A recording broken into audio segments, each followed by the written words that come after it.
Hey everyone, welcome back to my channel. In this video I will show you how to change your Roblox password in just a few simple steps. First, open Roblox on your phone.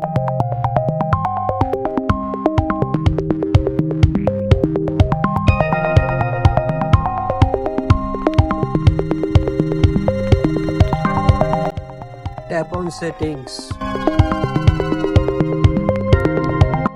Next, go to the account info section. Here you will see your account details. Next to password.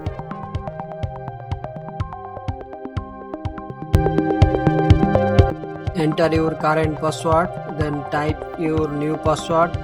Twist to confirm. Make sure it's strong and secure. If this video helped you, don't forget to like and subscribe.